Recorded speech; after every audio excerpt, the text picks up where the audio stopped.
Welcome on into the Why Willie Podcast Show. I'm Willie Clone, and he is JJ, baby. What's going on, Big Willie? Boy, it's been a lot of excitement. Got done a lot of tea going around, Big Willie, for Christmas. God dang. tea. Woo, Tea. hot, Tea's- spicy. Got done at ginger. Got done at cinnamon tea.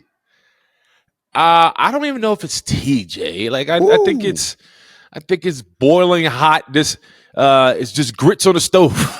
Yeah, grits on the stove. Some corn whiskey types deal going on here. Yeah, JJ. So obviously we both have a lot going on, and that's an understatement.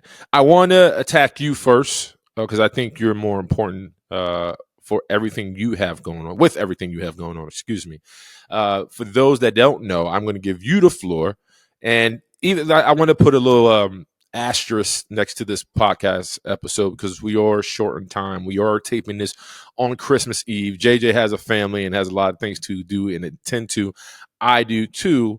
And for those who are listening, obviously want to dive a little bit more into what happened with Akeisha and I and Carlos King and the Belle Collective and where we stand, yada yada. But we gotta take care of some business, and I want to allow JJ to speak his piece. So go ahead, Jay.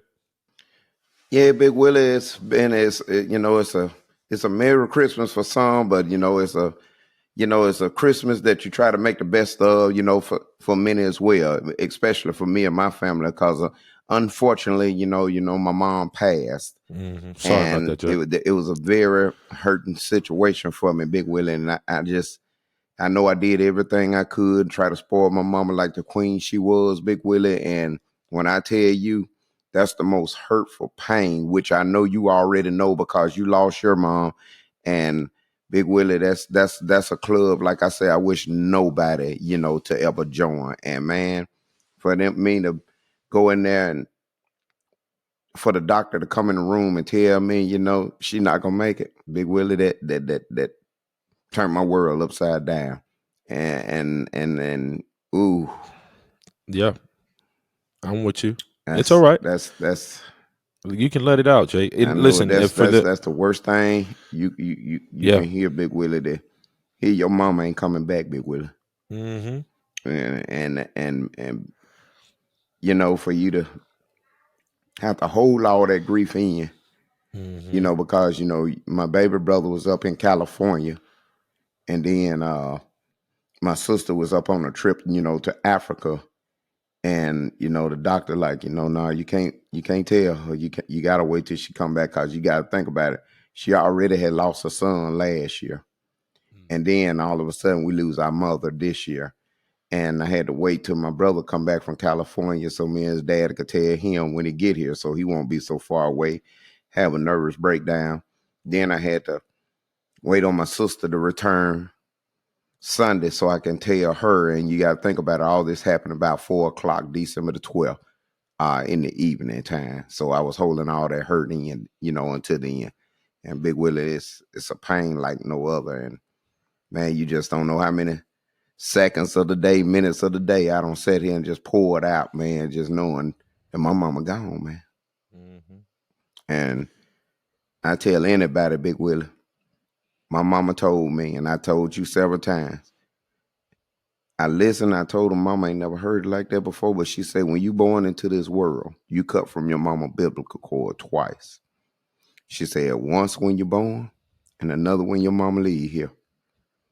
And Big Willie, I understood exactly what she meant. I said, mama ain't never heard it like that right there before, and that's one of the realest things she ever said, because right now I'm cut from that biblical cord, and it hurt like hell.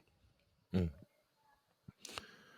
Yeah, and thank you for being transparent and real and honest. This is still very raw for you and your family, man. I wanted you to be able to share that because, as much as we, the genesis of our relationship is we're on a reality show, right? And losing a parent is as real and raw as it gets. As you mentioned, I lost my father and mother. I recently lost my mother roughly 5 years ago, and everybody grieves differently. What I try to tell people who have lost a parent or lost somebody of significance, you can't rush grieving, right? Like you can't say, all right, in a year or two, I got to be over this. You got to go through it, you got to be patient with yourself, and you got to allow yourself to feel whatever you want to feel, even if it comes up to the point where you crying. Like there were times where I would be, literally driving down the road and have an episode, or I'll be by myself in the house looking outside the window and start breaking down. So allow yourself to feel whatever you're feeling at the moment, and continue to celebrate her. Right? Like I was extremely fortunate to meet your mother. She greeted me like if I was her own son. It was always a hug and a kiss, and it's so funny. You don't realize where somebody gets their identity till you meet their parents, because she was very much like you, full of energy, and such a sweet woman. And even when you had her on the show, you could tell she was a firecracker. So I know it's a hard time for you and your family and Gucci and everybody's that's a part of your intimate circle. But this is the time where, through everything you've been through as a family, you got to grab hold of each other. And I think I think you understand that. I think I definitely know Gucci understands that, because people don't understand Gucci lost her mother at an early age, right? So as much as you have the memories, that's something that Gucci lacks, right?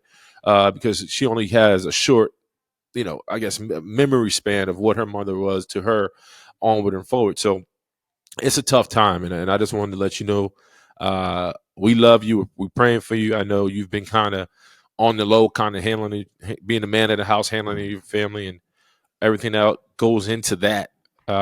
And so I think it's crucial, right? Because I think anytime you lose a parent, there is this sense of what can I have done better, what didn't I do, and could I have saved it? That's something that I deal with right now. Like it's we as I watch you kind of go through this pivotal moment in your life, it makes me reflect on a lot of things I went through with my own mother, and it makes me like, man, what could I have done? And I'm in the press, so it's wild how God puts you in this window. Like as you're losing your mother, I'm in the process of cleaning out my mother's apartment, her condo, and when you're cleaning out somebody's condo, Yes. you're looking at the world they created. So I'm looking Yes. at pictures. I'm looking at little things like bowls and Yes. little things where there was history Cups. behind it. Yeah, Yes. there's history behind everything in that house. And so I'm constantly having flashbacks of my childhood, family time. And one of the hardest things I've come to realize, and JJ, you come from a big family like me. For the most part, my family's fairly big. We're not as big as others, not as big as Keisha's family. But I can remember growing up in the projects in the South Bronx, and I lived in an apartment, a one bed, a 2 bedroom, one bathroom, one living room, and my apartment was tight. It wasn't but it always felt big because we smashed everybody in there, right? We always had, Yes, that's how we were. yeah, we smashed anybody in that thing to the point we would have to open up the front door, and we would have folding chairs, and people would have chairs in the hallway eating, right? Because we Hmm. had so many people in our house, and that's just Yes. indicative of love, laughter, and just peace that our mothers created. But on top of that, it's also a sign that I never, as poor as I was, I never thought that way. That's because of what the environment and love my mother created for me. And then you also, as you get older, to my point, you come from a culture and environment where everybody smashed into the house, and when you get older, everybody has a seat at the table because you lose people along the way. So it's reality, it's real, and I just want to say, man, I love you. I wanted to give you that time to get that off, and I know you're going through it. And so for everybody that supports this podcast, Jay and I continue to pray for him and his family. Continue to pray for uh, what they represent and what they're trying to get over and get through, because it is hard time. Anytime you lose a parent, man, there's no way around it. You just got to go through it. So I love you once again. We're praying for you, and Thank you, uh, brother. and I know you guys are going to get through it. I just want to say, my mom, even though your parents, and I'm sure yours did the same, they always try to prepare you for this day, and they tell you, baby, when I leave, don't y'all worry about nothing. God got me. I'm gonna be taken care of and all that stuff. And you hear them words, but them words don't mean nothing when they're gone. Even though because it's like you trying to hold them here as long as you can. And somebody made a statement to me and say the way they got over there, that God came to them and told them she was my child before she was your mother. And I was like, wow. And I was like, man. And my mama, man, she was in such good spirit when she left, and we be trying to hold on. But God, I know He knows what's best. But at the same time, one of the things I can remember, she was like, "Baby, She said, I got a chance to see my grandchildren. They nationwide on TV. Y'all was on TV. She said, most of all, I never in a million years would have thought I was on TV. She said, I have done everything I could ever imagine and more. She said, the world don't owe me nothing. She said, I can honestly leave this world in peace knowing that my children are okay. And you hear those words and you glad to hear them words, but it still hurt like hell, Big Will. Right, right. It's not easy, Jay. And I wish I had better words or some sense of comfort to deliver to you. But like I said, there's no way around it. You got to go through it, and you got to lean on God to give it to Him, Mm-hmm. and allow Him to work His magic and His grace through you. That's it.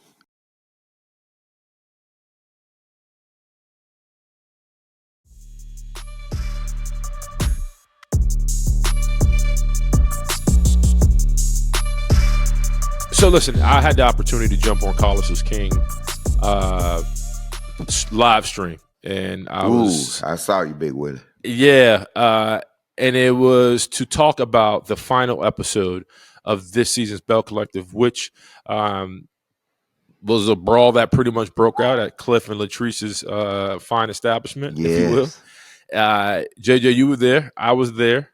I want to first, before I lay it out, I want to ask your thoughts on the final episode and how you felt about it, how Big, you feel about it. Big Willie, I'm gonna be honest with you. It's like I said up on the show. I mean, if I invite you to my house, then I want to show the best hospitality that I can. I'm not gonna go down and invite somebody that's gonna basically, I feel like goddamn it can ruin my special day. I'm gonna invite the people that I'm close to, and I'm gonna try to show them the best hospitality it is, so everybody goddamn it can kind of be on the same page and have a great time. If I'm gonna do something or say something, it definitely ain't gonna be at my event. We can do some most of and whatever I got on my chest somewhere else, but not at an event where you got a grand opening, you're inviting people goddamn to come, you got your goddamn birthday party going on at the same time. And when you think about all that, you be like, just like what I did when I did So Gucci party. I mean, you saw all the bells and everything. They was at each other every time you look at. But when I got there and bought the stripper to the goddamn party, all of them got along. Latrice was hitting goddamn it, Marie on the ass. Everybody got there, and even Letitia was like, JJ, thank you. I mean, if bells ever came together, you knew what to do, goddamn it, to bring us together. And everybody had a great time and enjoyed Right. themselves, and all that other bullshit went out the way. But this is what that should have been about. And it's like they came in there to set something up, got done it to cause chaos when it shouldn't even been done like that. You say that for another time. And I thought it was very disrespectful to invite people that you really probably didn't want there in the first place, and then turn around, got done it, and start throwing shade as if you all are in the right. That's some bullshit. And like I told you, you can't got there and sit here and got there and play camera gangster, got there, and then all of a sudden, then it get real, and then it's out of control, and that's exactly got there what happened. Yeah.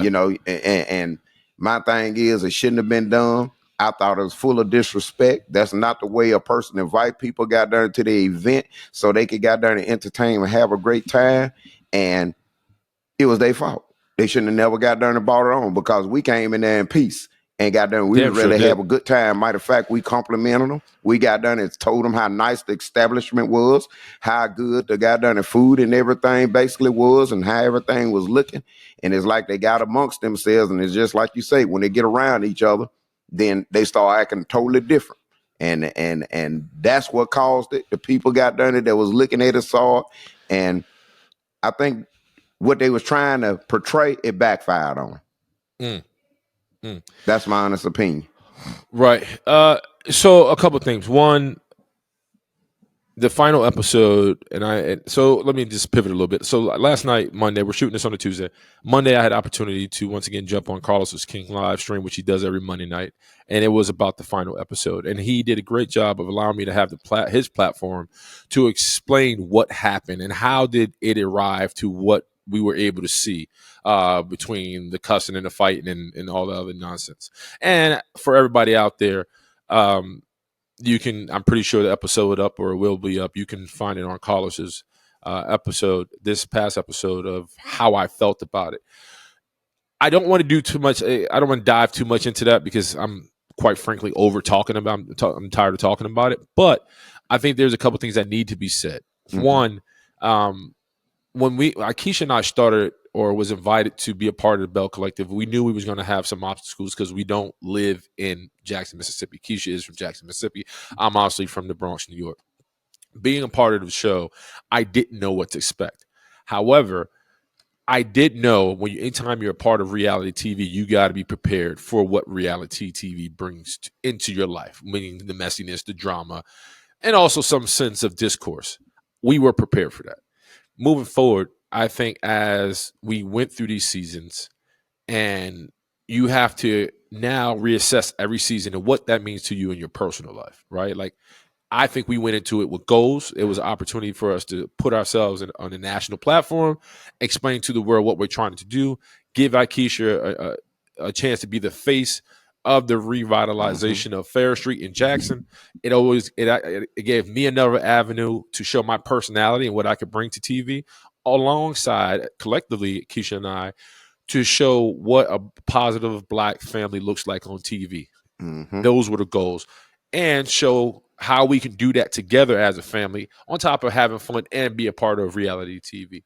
When I was able to, the first season, as I kind of integrated myself into you guys, meaning Cliff, Glenn, and you, I did have some type of, I guess, natural, like, man, what is this? Where am I at? Because I've always been, I've always been on a football field or on a studio desk talking sports. This was a new world for me. I must say, there was this perception that I thought I was holier than thou, and anybody I've ever been around, no, that's nowhere near me. Like, that's not even in my DNA to think I'm better than somebody. Now, there's some things I'm with, and there's some things I'm not with. I think that's natural for anybody. As the seasons continue to push along, there was also this extra added, I guess, push to make it seem like I was being judgy. Now, and I explained this on Carlos's live, I never went digging for anything, right? Anything I ever said on air was something that was already kind of showed to the audience and me. I never checked out nobody's bank account. I never checked out where nobody lived. I never cared about anybody's past background. I didn't do any research on the guys. So it was me pretty much taking what everybody else saw and using that to have any back and forth that we may have had on TV. Push along. I also realized that, as I mentioned, when you go into reality TV, you have to have goals, right? And when your goals and your brand aren't in line with what you're doing, you have to reassess about is it worth it or not, for you and your family. So we move along. As we push through this past season, I realized that this show, Valid, it did kind of give us a new audience. It did put us in a new light. We weren't in line with the family goals. We weren't in line with our goals, and we weren't in line with what I felt God is calling us to do.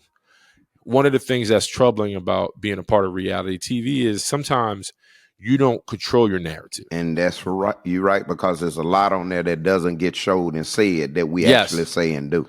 Correct. And so it gets cut for the sake of entertainment and to build storylines. But there's so much that happens. There's so much that gets left on the edit room floor when you finally see the final product. You're like, man, the reason I did this is because this happened, right? Or the reason this was said because this happened, and the audience only gets to see this part of it. So you could either be made the villain or the hero, or you could just be seen out of pocket, and it kind of builds. Fine, that's TV. I'm with that.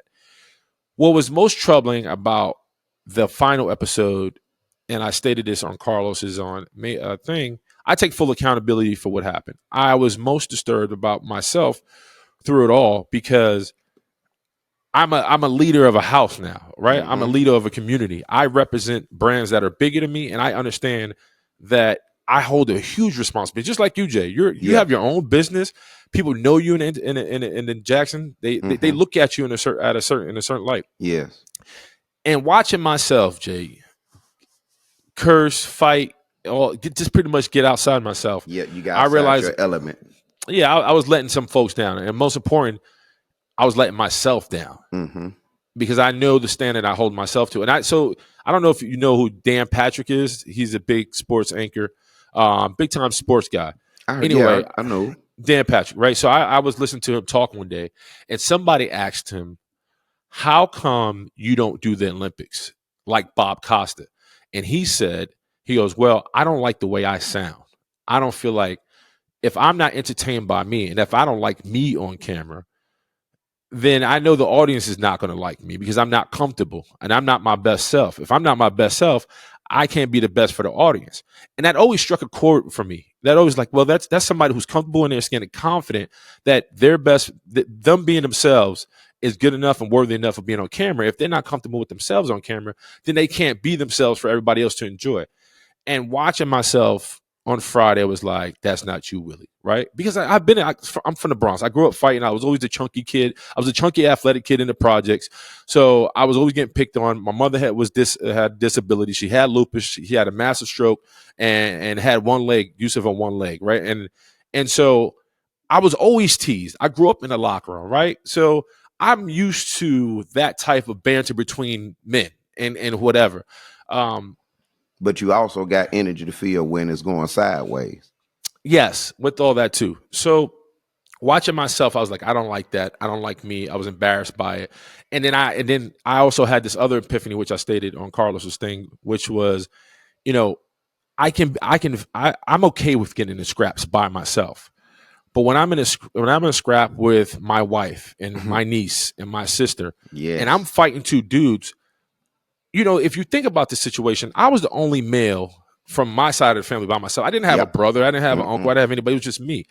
But I have three women, and bless my niece's heart, who's a goddamn soldier. Yes. And bless my goddamn my aunt, my sister-in-law, who's a warrior. Yeah. And you know, Akeisha's a goddamn lioness. Oh yeah. They stood by me because they recognized like these niggas jump on Willie. It's just five. It's Cliff guys and Glenn's guys against one man. As big as I am, they felt like it ain't going down like that. I wasn't worried because listen, I bounce for a living, so I've had niggas jump on me before, so I know how to get out of that.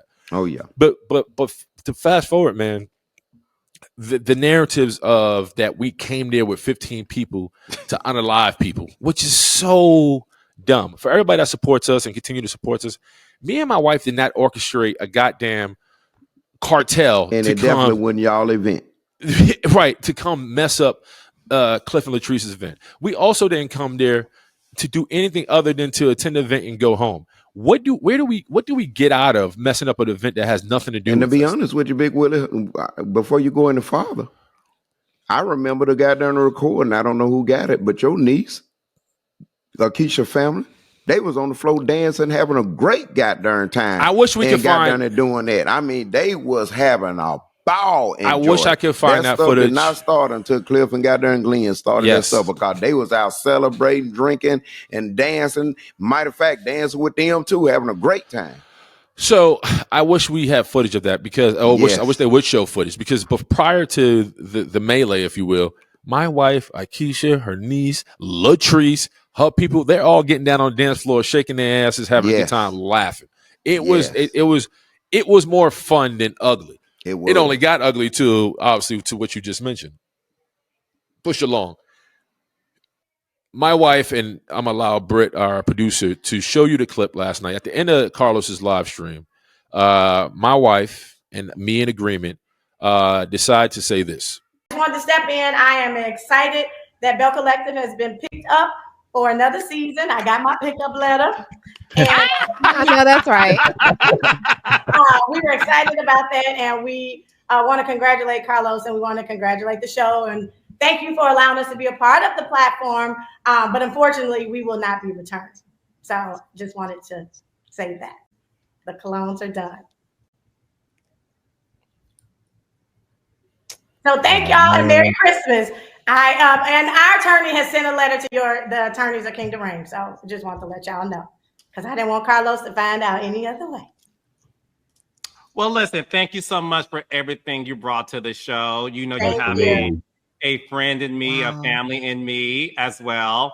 And anything you guys need, let me know. And as you know, anytime you want to return, the door will always be open for you.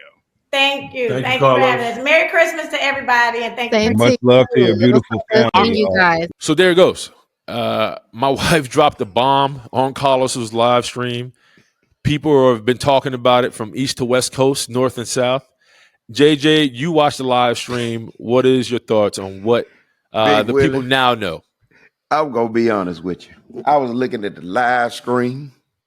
I'm sitting up there looking at, y'all announcing all the great things that you all have going on, and so proud to just be able to be on another season of Belle Collective. Y'all had got the agreement form, and I mean, all the praises was out, and Akeisha got done and sat there was, just so excited. And matter of fact, Big Willie, it was so touching and so excited that I started feeling good. Like, yeah, Big Willie, I'm coming back. Goddamn it, boy. They don't got the agreement form, everything right, and they announcing right here in front of everybody that they gonna be back. And if y'all think goddamn it, the season was turned up then, y'all just wait till we come back, goddamn it, and see what's gonna happen now. And boy, when I saw Carlos, his producer, got done it, which is the young lady, can't remember what her name, and the guy that was with him, and they was clapping like, yes, we about to show enough turn up next season. And for her to got done and sit there and put that needle up in that balloon, got done it for all the air to come out. Big Willie, I'm sitting there shaking the computer like, is the mother froze? What the hell? It's like, I'm hitting the computer like, damn, my Wi-Fi go bad right or what? I'm like, what the hell? Big Willie, it was like a pause, like the world stopped. I'm like, dang. If it was a bomb got done it to be set off, got done it, explode, boy, I don't think I ever seen a cutoff game, goddamn it, that damn strong, goddamn it. Your wife, goddamn it, boy, she's a true lioness. That's a true Leo. Cause boy, she bought a mug way up. And your hands go up, and they didn't stay there. They came back down. Cause boy, they had to gather them thoughts like, what you gonna? You ain't got nothing to say, Carlo. What you gonna say? What you gonna say, producer? I mean, you ain't got no. It's like, boy, they had to gather them thoughts. Got done. It's like their mind just shut down like a computer, and they had to get rebooted. Boy, y'all laid it on them on that one. Y'all even got me on that one. It was something that we talked about. It was something because I didn't even know. Right. It was something that we talked about. It was something that we felt that was necessary, and we felt like we were distracted and we were off course as a family. I'm very adamant, my wife, and I will continue to support my wife in everything she does, but this woman believes in Jackson, Mississippi. This woman spends time fighting and talking to people who can make moves and change Jackson, and she wants to be a part of it, and she wants to spearhead it. We can't continue to talk to law enforcement. We can't continue to walk in the state to talk to senators and politicians and community leaders and talk about bringing Jackson back on his feet if we're on TV fighting and representing the negative side of Jackson. Belle Collective was supposed to be about Black couples with businesses bringing the best to Jackson. And we felt like after everything we endured, after everything that has occurred, we were off that. And we didn't like the image we were portraying. I didn't like how we were moving as a family. And I told my wife after that incident that happened, I said, babe, I'm done. I'm done. I don't want to do this no more. This isn't who we are. This is not what we signed up for. We are better than this individually and collectively. And I watched this woman bring Ferris Street Festival to Jackson 2 years back to back. Yes. I watched this woman lose sleep. I watched this woman go into our own bank account to bring Jackson on his feet, to yes. show Jackson that there is hope. That, I watch this woman. So when I see this woman fight and scrap and get on the phone and bring people and entertainers and people who are elite at their craft and in their business yes. to Jackson to bring life into a community that needs it, that desperately needs it. People think about Jackson as a dying city, and my wife is fighting tooth and nail to bring and change the perception of Jackson because and doing a damn good job. Right. Her family has been on Ferris Street for over 100 years. Her family has been a part of the thread of Jackson for so long. That woman is ultra passionate about Jackson.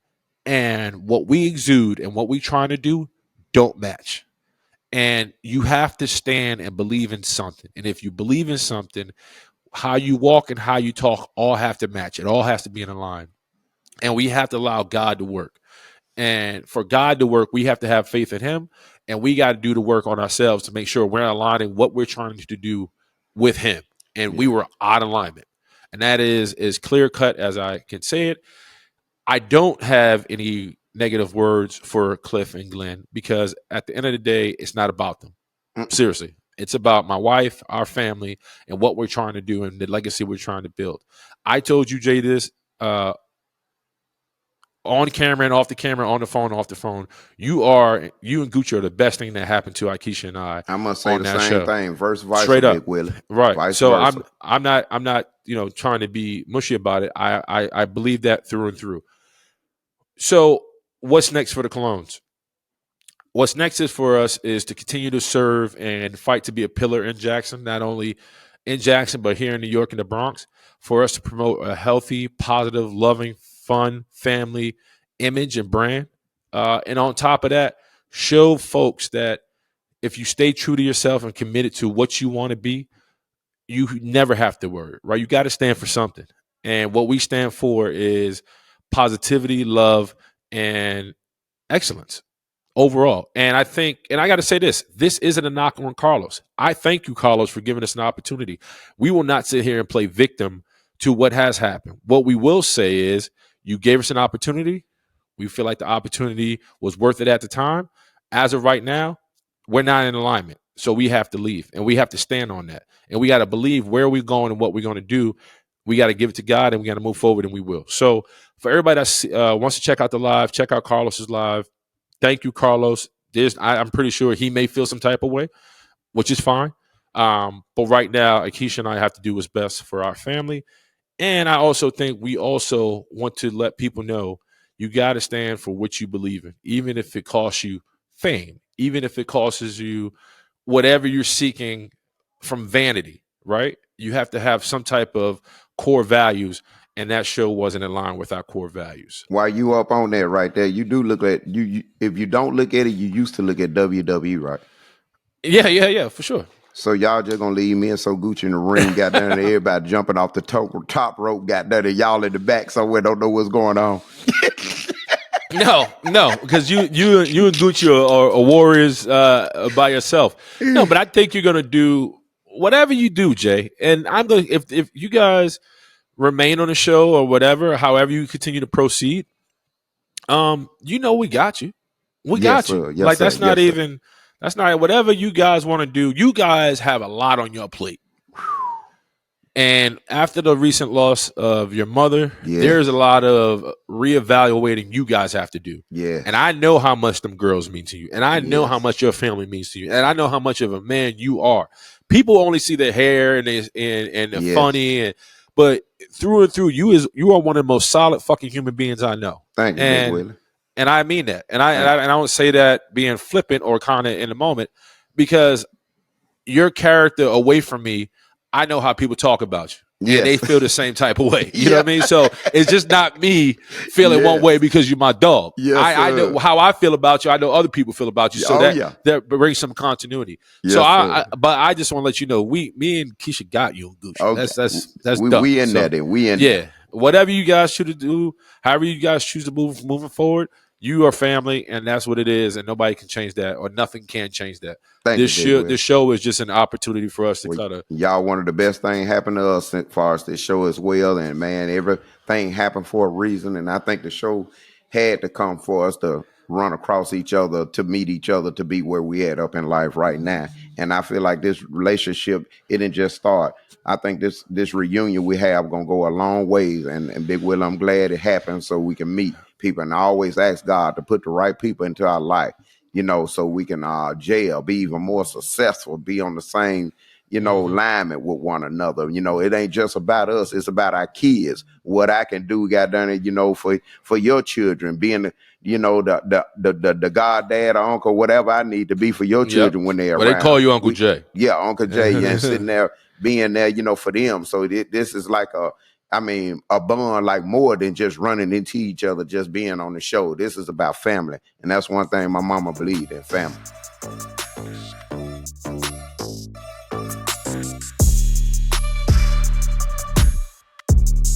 Christmas. 3 things you ask Santa for Christmas, Jay. 3 things I ask: take care of my mom in heaven for number 1. Yep. That's number 1. 2, make sure that my family is stronger than ever. God done it since my mama reunion. With God in heaven, and make sure we're stronger than anything. And 3, me being the best example I can as a father and grandfather and a family man to everybody that surrounded me, so I can leave back generational happiness along with goddamn building generational wealth where we can break generational curses. Amen. 3 things I asked Santa. I said 1, more sex. I want to have more sex. I need Hold more up. sex. Can I get a 4th? Shoot, Big Willie. Can I get a? Hey, Big Willie. I ain't gonna lie.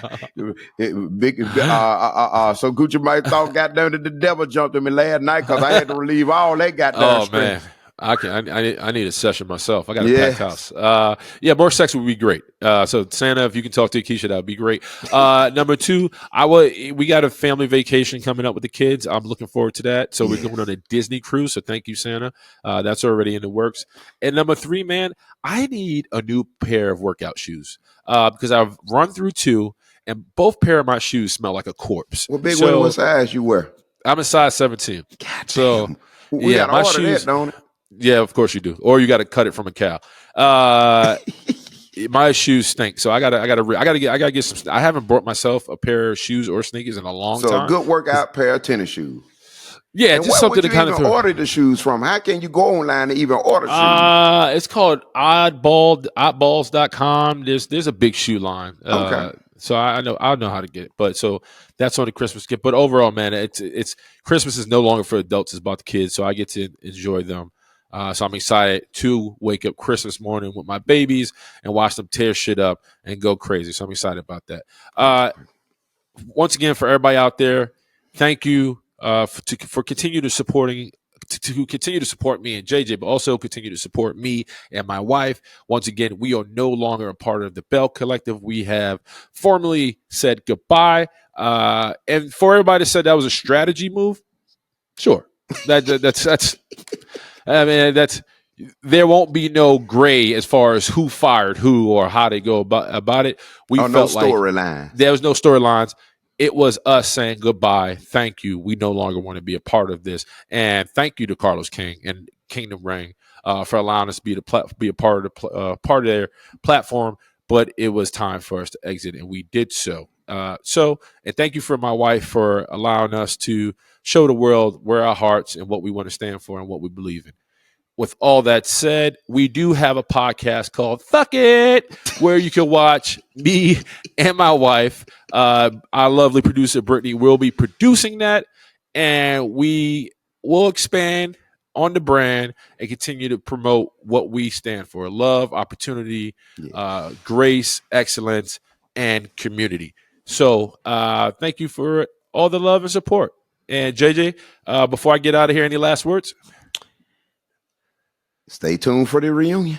It just gets juicier. We'll have more on that. It's right. Tune into the reunion. There's 2 parts. Part 1 is this Friday. Next week is part 2. And we'll have a lot more to talk about after so that. We're not done yet. We're not done yet, baby. I'm Willie Cologne, and he is JJ, baby, and we'll see you next week. Merry Christmas. Merry Christmas. Peace, y'all.